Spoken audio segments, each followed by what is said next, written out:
we have a major Patrick Kane to the Toronto Maple Leafs update as he has reportedly met with the Leafs, and more reports are surfacing highlighting the Leafs could be interested in acquiring the former superstar. So we're going to break that down in this episode of Leafs Digest, as well as a very promising injury update. So you're going to want to stay tuned for all the news we're covering right now. But before we do get into the video, a quick reminder to hit that subscribe button. We are almost at 4,500 subscribers, so scroll down. About 77% of you guys who are watching right now have not clicked that subscribe button. And if you go down, if you're not subscribed, hit the button for us. All right, let's get right into the video. We have tons to discuss today as the Leafs only play 2 games over the next 10 or so days, so there's going to be a lot of downtime, but more and more rumors are starting to surface regarding around Patrick Kane today, Nikita Zadorov, and much more. So we'll have you covered for that, but let's get into the first topic, which is this is big for the Maple Leafs, and this report surfaced. Now, I will preface this by saying the tides are kind of turning on Leafs fans regarding whether they want Patrick Kane or not, and I will discuss my opinion on it as well as some, the popular opinions. But this dropped yesterday saying that Patrick Kane reportedly met with the Maple Leafs on Tuesday as part of his signing process with the club, per Jay Shanahan of the NHL Insider. And would Showtime put the Leafs at the top of the league? Now, I think that last statement is a little bit blown out of proportion. We know first and foremost, and before I discuss my thoughts on this, the Leafs need defense first and foremost, so that doesn't change. That being said, we can still discuss if Patrick Kane would be a good fit for this team. Now, with the emergence of the third and fourth line and how good that line has been, we have Camp, Nick Robertson in particular, with how good Nick Robertson has been playing as of late, the need for Patrick Kane may be up in the air for Leafs fans, and I'm not entirely sure that the Leafs will go out and acquire Patrick Kane. That being said, they clearly still have a high level of interest as they met with him on Tuesday, which was yesterday at the time of recording this video, which is super, super interesting. Now, Patrick Kane used to be a superstar, used to be unbelievable. It's yet to be seen how much of that game he can bring back since his injury, because obviously the injury was a fairly big deal. He's missed a lot of time because of it, and according to this article, this kind of gives some insight on what's going on. So both the Maple Leafs GM Brad Treliving and Brendan Shanahan are with the team in Sweden. Of course, we're all familiar with the Sweden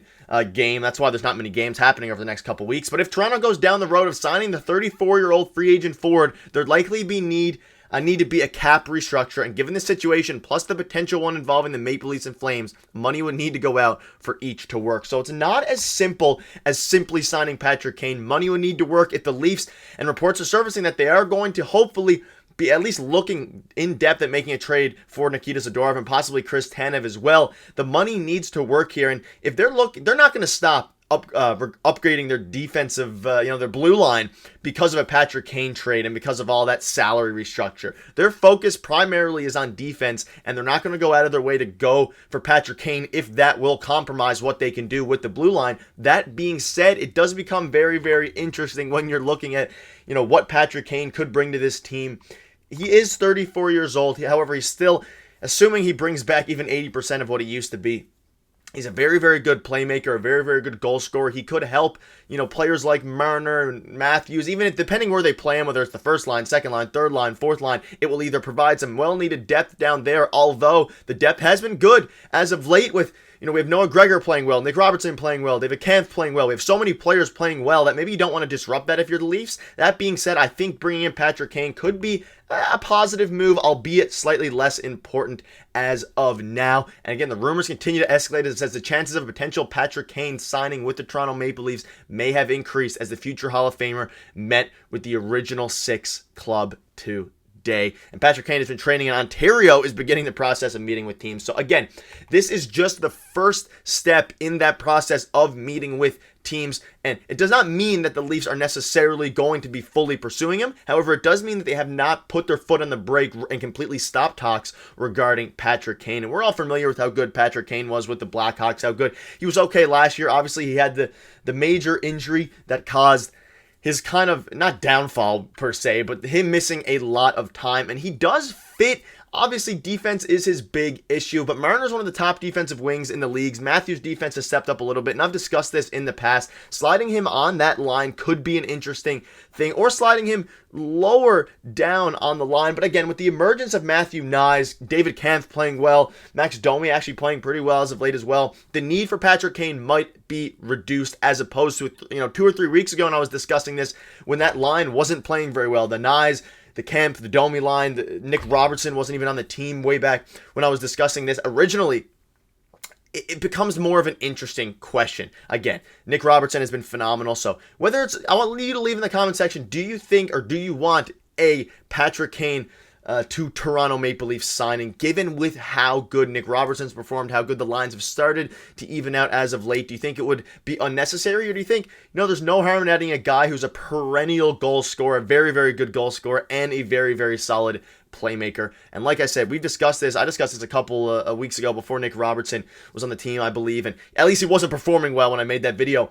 Now, with the way the team has been playing, it could be an interesting thing to talk about. So let me know in the comment section, do you want Patrick Kane, as we move on to the second topic now, which we have a major injury update, and this is revolving around, we're going to focus on one particular player today, and as well as another one we'll quickly touch on here. So let's focus on Connor Timmins. Now, you can look at the bottom there. This is the official report, injury report from Sheldon Keefe, saying the chances that John Klingberg plays Friday in Sweden is, quote, low per Sheldon Keefe, and Connor Timmins is also, quote, unlikely to play Friday. That being said, reports have surfaced that his progression is looking very, very good, and he is likely leaning towards a return sooner rather than later. Whether that's when they get back from Sweden or not is yet to be seen. He probably doesn't play in Sweden on Friday for that daytime game for us East Coasters, but it's very important about this news. And the John Klingberg thing, that he traveled with the team, but the likelihood he plays is low, is very, very interesting. It could be hinting towards a potential trade. We'll discuss that probably in a video tomorrow, depending on how his status is updated, because this Klingberg situation has gotten very weird, and it's gotten very weird very quickly. So I will discuss that in a future video. But focusing on Connor Timmins right now, and this is up top, you can see how good he was last season. He's obviously a defenseman. Our blue line has looked very, very rough as of late with the injuries of Timmins, with the injuries of Klingberg, albeit Klingberg hasn't been very, very good this season at all. But with all these injuries, McCabe hasn't looked very good. Timothy Liljegren was one of the biggest hits to our blue line when he's went out with that injury. And that's one of the main reasons that Brad Treliving is looking to trade for both of the Leafs defensemen right now, in Nikita Zadorov and Chris Tanev, is because of this, because of all the injuries that have happened to that Leafs blue line. It wasn't very deep going into the season, and now with all the injuries that have occurred, it's looking not ideal. But if we can get Connor Timmins back, that would be huge. You can look at the numbers here. He's been very, very good regarding point production for a defenseman there. His transition has been good. His defense has been good. In the 2022-2023 season, that is. So the return of Connor Timmins will be very, very huge for the Toronto Maple Leafs if he's able to return to a semblance of what he was in the past. And again, the injuries of Timmins, the injuries of Klingberg, all these injuries, obviously Timmins hasn't played this season, but if he can go back to a resemblance of what he used to be, obviously he's 23 years old, he has tons of room to grow as a player, but the lack of these guys so far this season for the Toronto Maple Leafs has been very, very rough. Obviously Timmins didn't start, he's been injured since the start of the season, but we also have John Klingberg, who got the major injury, McCabe, Liljegren. All these injuries have been so rough for the Toronto Maple Leafs, have all culminated, and hopefully if we can get Klingberg back and he shows a semblance of himself, assuming he doesn't get traded, and Connor Timmins comes back and he is very, very solid and play like he did in the 2022-2023 season, where in 27 games he put up 14 points, we'll be looking very, very good. And yeah, it's very, very interesting to see. I hope that Timmins can come back and play to the level he did last season, and it's going to be an exciting time if you're a Leafs fan for the Connor Timmins return. But that'll wrap up the video. Let me know in the comment section what your thoughts are on these two topics, the potential Kane to the Toronto rumors, as well as Connor Timmins maybe making his debut this season for the Leafs. So that'll wrap it up. Let me know in the comments what your thoughts are. We'll see you tomorrow.